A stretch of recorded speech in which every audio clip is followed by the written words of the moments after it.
Hey guys, I'm finally reviewing Pat McGrath's Mothership 2 Sublime palette for you guys. This is the box that it came in. Now, if I've already reviewed the Mothership 1 palette and 3 palette here on my channel, I'll just link the link to that video down below in the description bar if you haven't watched that video. So there was some confusion on Sephora's website. They had to remove this product altogether to rectify that mistake, and then it came back on stock.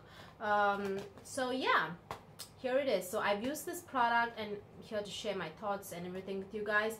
So this is a permanent eyeshadow palette along with the others.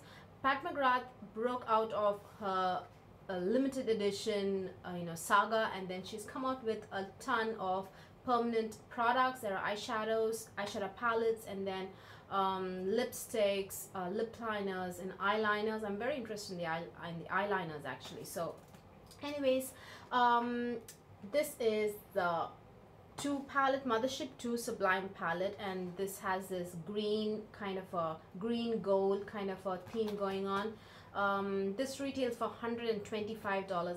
It's a very expensive product. Her line itself, her makeup line itself, is a very expensive, luxury priced kind of a makeup line. So yeah, $125, and you get 10 eyeshadows in the palette.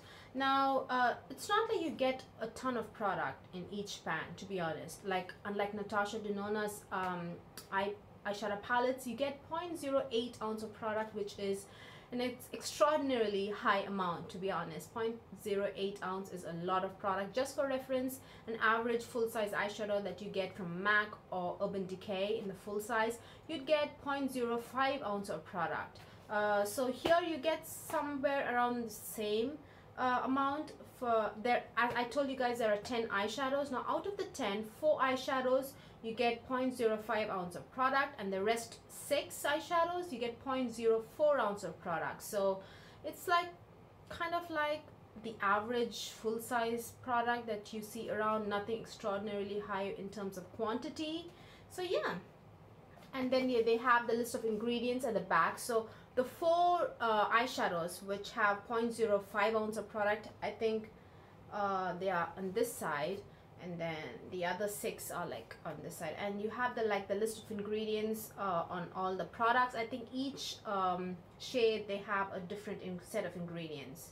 Not each, there is 2 shades that which like share the same ingredients list. There are others which like have a different ingredients list. So yeah, and this product, this palette is made in Italy.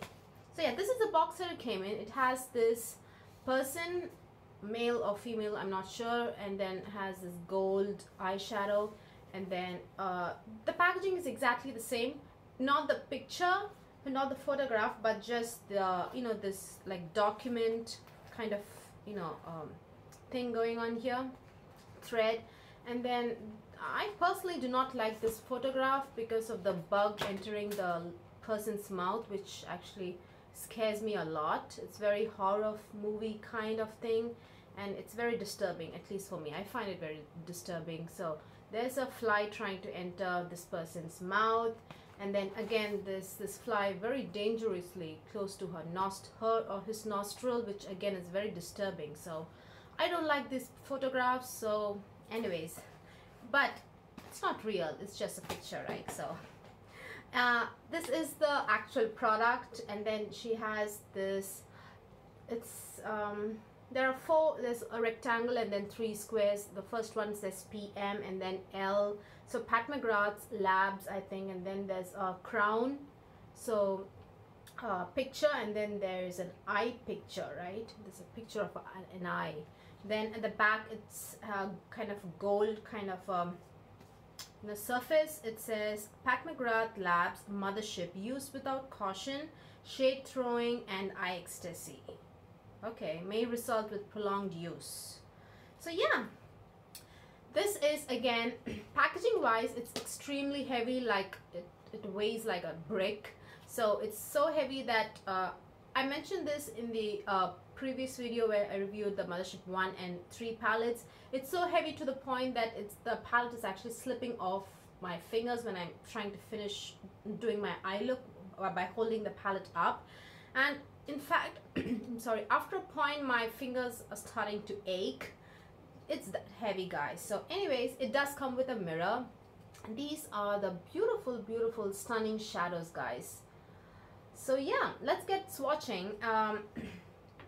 It doesn't have the names in the palette, so it did come with like a sheet of paper where it had like the names written, but I don't have the names here. So anyways, I'll just hold the palette up as I'm swatching because there are only 10 shades. So let's start with the bottom row, which is this matte black. Now the matte black, you'd find this shade in all the 3 palettes, both the 1, 2 and all 3, 1, 2 and 3. So it's the same black, which is very pigmented and blends beautifully. There is a black I have here, which gives like a dimension, and also like I've just added that here in the lower lash to give that smoked effect. So that's the matte black. And then you have this like mauve. Oh wait, this is not the mauve, I'm sorry. This is actually a brown shade. I'm sorry guys. This is a matte brown shade, the one right next to, and so buttery, guys. It's just so smooth to the touch. And that is also a matte finish. And my arms are not primed with an eyeshadow primer, or not even moisturized. So this is just dry, bare skin. So do you see how smoothly they go on? And then you have this mauve kind of shade, which is actually a very, very beautiful satin finish. Now this is the shade that I have in as a transition shade.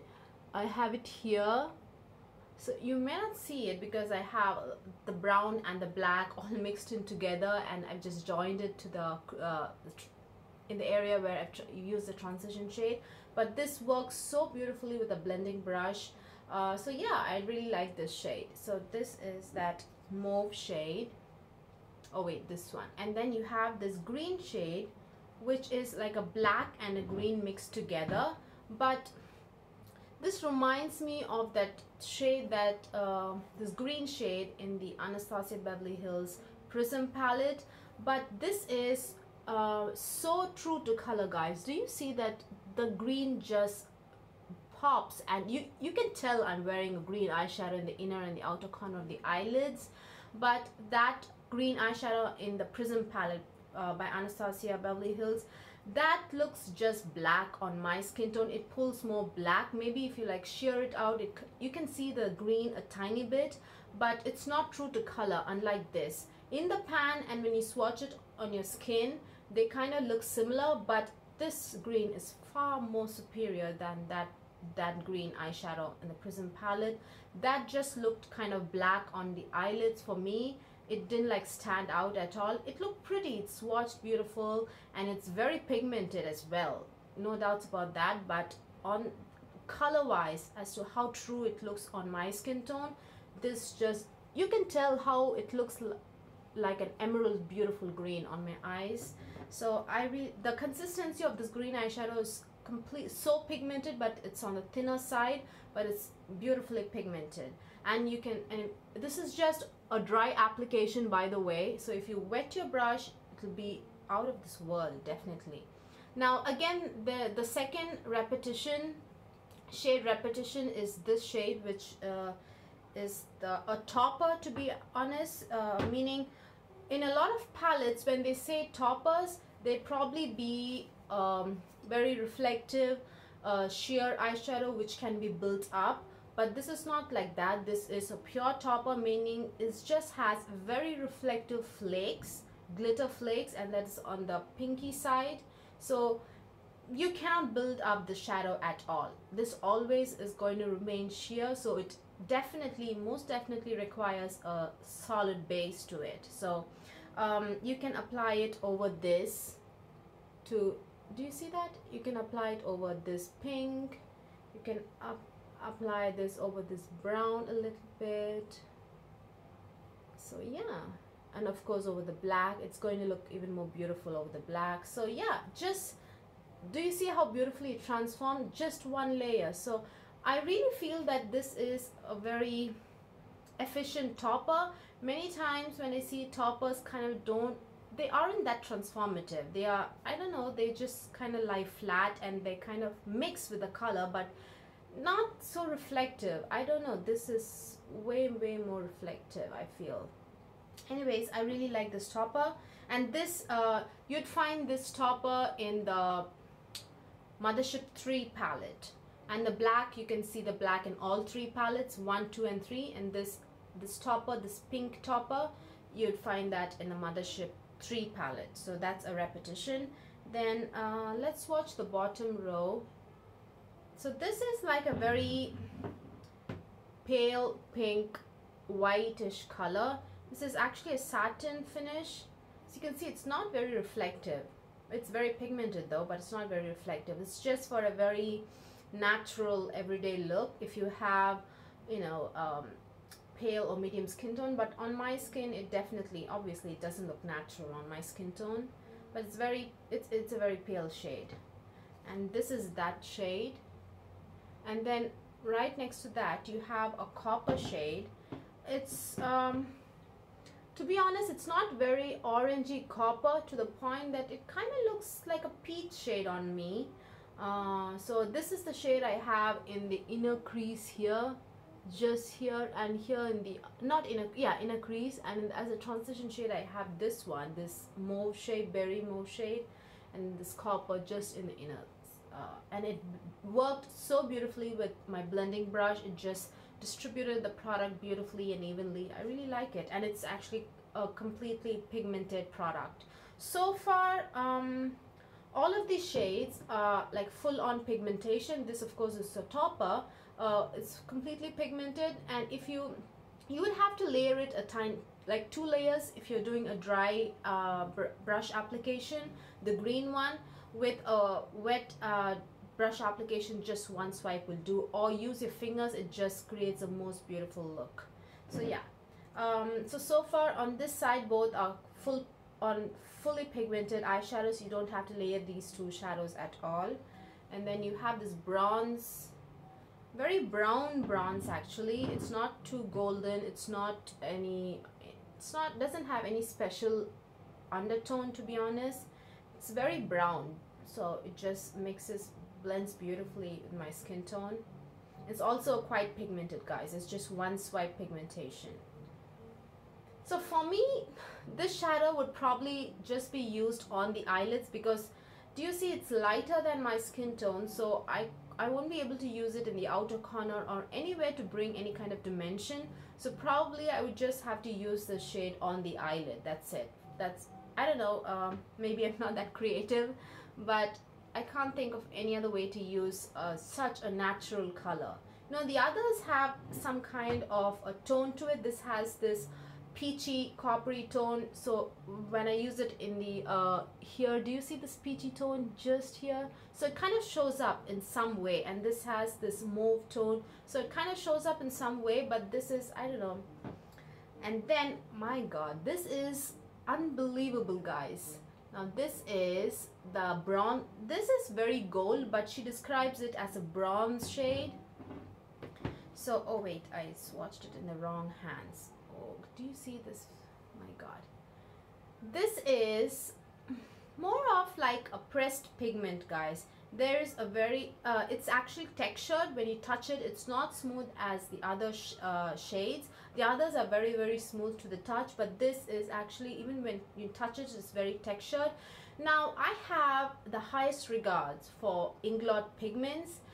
I'm going to say this is even more better than Inglot pigments. They have the same intensity as Inglot pigments, those flaky, very reflective and very intense Inglot pigments. But now Inglot pigments, you have the satin finish, and then you have the very finely milled but yet very reflective pigments, and then you have like large size chunky glitter flaky pigments. They are the most reflective, to be honest, but they are a little bit harder to work with because of the flaky reflective large size pigments. But this is so easy to work with. This is just like the best of both worlds, because it looks, on the eyes it looks like a pigment, but it looks and appears and just reflects beautifully like a pigment, but it like so easy like an eyeshadow.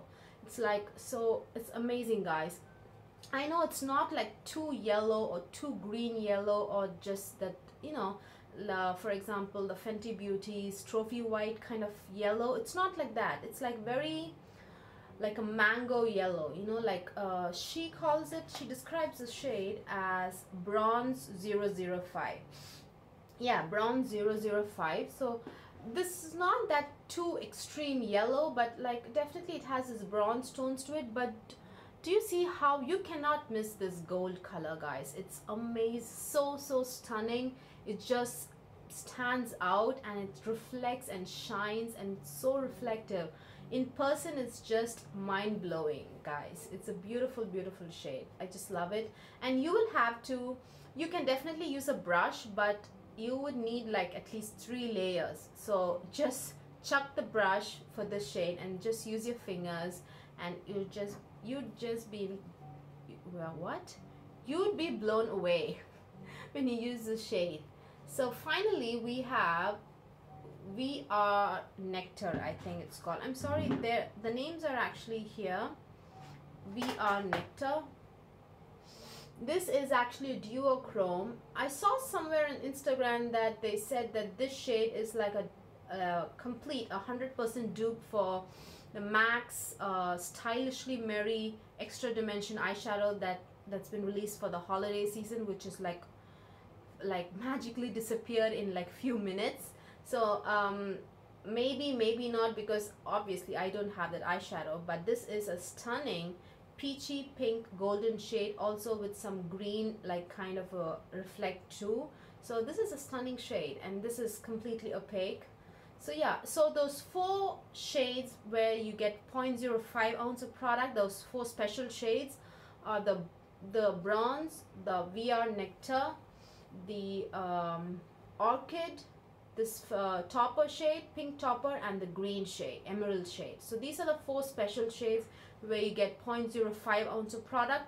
The rest of the 6 shades, these 3 and these 3, you get 0.04 ounce of product. So yeah, you guys, to be honest, I like this palette over the the Mothership 3 palette. I know I really liked it too, but just the green and the yellow, the gold or bronze, it's just unbelievable, guys. There are 2 shade repetitions, as I said. There's the black and there's the topper shade. These 2 are repetitions. So repetitions meaning you see the black in every palette. I think that would be like more useful. It's kind of a useful thing, the repetition. But this topper shade, you can find this in Mothership 2 and 3 as well, just for reference. So yeah, you guys, I personally like the Mothership 2 better than the Mothership 3.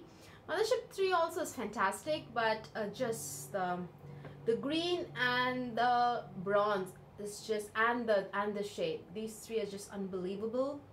So yeah, you guys, this is a permanent palette, so you can take your time. You can save up and wait for a sale this year, next year, or the year after next, whenever you're ready to buy this palette. But this is a fantastic palette. So yeah, I highly recommend this palette. If you're interested, start saving up now. And I think BIB sale, just the sale, Sephora sale, is I think starting early next month, November 3 or something, I heard. Or read somewhere. So yeah, you'd be able to get these palettes for a 20% off, and what that would knock down the price. You'd get a $24 off with that, $125, right? So that, which would bring it down to close to $100, and that would put each eyeshadow to what, $10 each. And I think a lot of good quality, very high quality indie brands like Sugarpill, Cosette, they all like sell their single eyeshadows for what, $10-13. So I think if you bring it down to $100, this palette kind of is not that, well, it is expensive, but it's not like you know, it's not like I can't comprehend why it's being so expensive, you know, at least for me. Anyways, you guys, I hope you guys found this video useful. Please give this video a thumbs up if you liked watching it, and please subscribe. Bye.